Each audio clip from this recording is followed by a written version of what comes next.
Hello guys! So now we are here at Koktobe Mountain. So this is the Koktobe Tower. Here.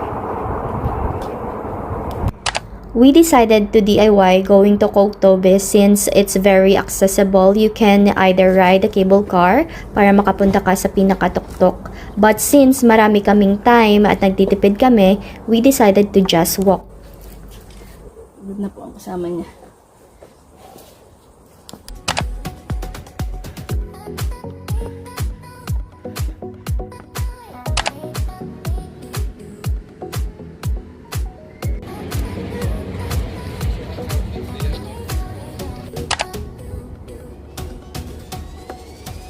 Kung gusto nyo matry yung traditional clothes nila, meron silang pinaparent dito. Meron din silang souvenir shops dito. So, kung gusto nyong bumili ng souvenirs, I advise na bumili kayo dito kasi mura lang din yung mga souvenirs nila. Parang amusement park din siya. Merong Ferris wheel, alpine coaster. So, kung matapang ka, go! I-try mo lahat ng rides. Hindi ka din magugutom dito guys kasi maraming restaurants dito and very affordable lang din siya. For me, yung pinaka-highlight dito is yung sunset talaga. So make sure to come here before the sunset and abangan nyo na lang yung sunset.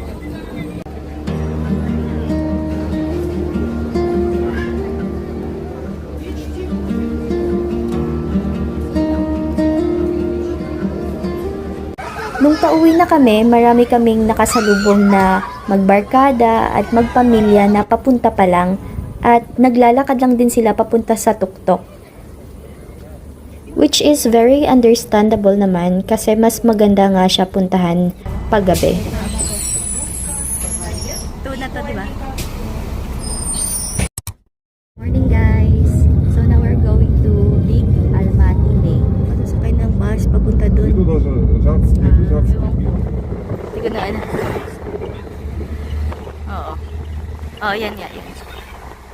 Medyo malapit pala. Pwede din. Nakaring. Ay. Si kuya naman.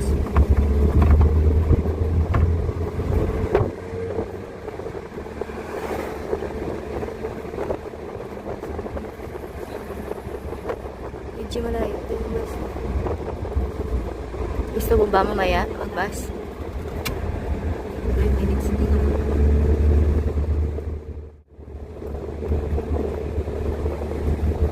Parang mayroon din dito.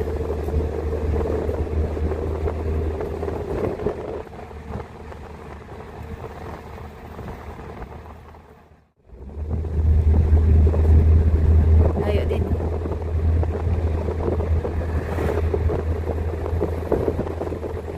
Pag nag-taxi ka naman, mahirap siguro dito. Galing sa bus station.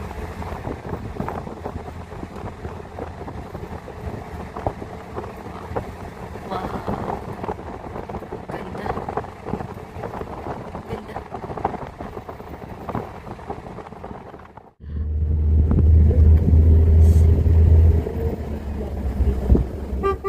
Here now at Ayutthaya Visitor Center, which is the starting point going to the Big Almaty Lake.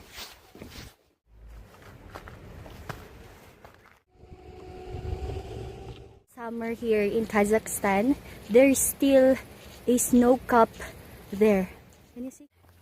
We're now going to start our pipe adventure. So guys, this is the pipe that we're going to take going to the big pipe. I'm walking to the pipe. Ay. Huwag niyong gayahin guys. It's dangerous here. How can I go down?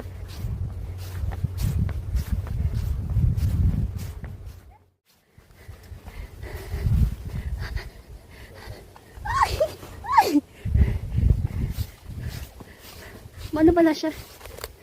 Moga.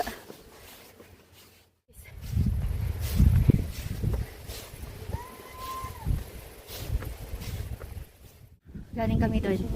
Doon. Sa pipe na yan. Now, andito na kami sa tuktok. Malapit na kami, guys. Wait. Hinintay ko lang yung kasama kong si Miss Mary. Kasi andun pa siya sa baba. Nauna ako ng konti. Look guys, ang ganda ng view. Malapit na tayo guys. Makikita na din natin yung Big Almaty Lake.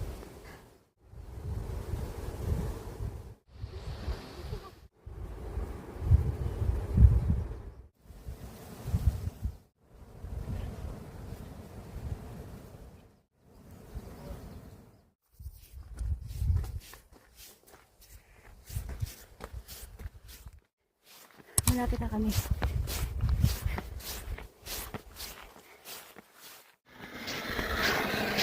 Ay, malapit na talaga.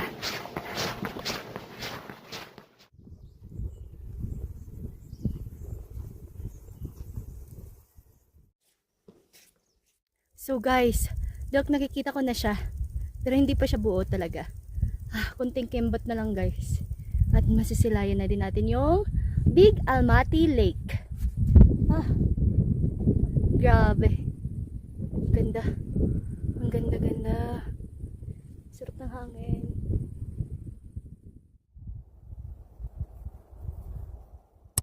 Tayo ngayon sa Big Almaty Lake.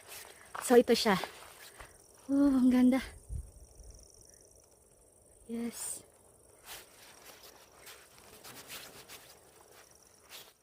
Ay, super ganda niya.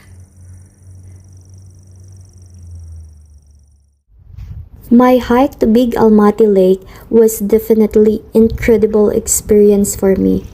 I highly recommend you to visit it if you visit Kazakhstan. The journey is not easy, but it's worth all of the sweat and steps. It opened my eyes to how vast and beautiful the world is. I'm grateful for the strangers I talked to and met along the way. It was magical for me, and I'm blessed to have witnessed God's artwork. Pabalik sa city, since it was already 7 p.m., nahirapan kaming mag-book ng Yandex.Go. So, trinry namin mag-hitchhike. Fortunately, there was a couple na nag-offer sa amin ng free ride. So, we're so grateful to them.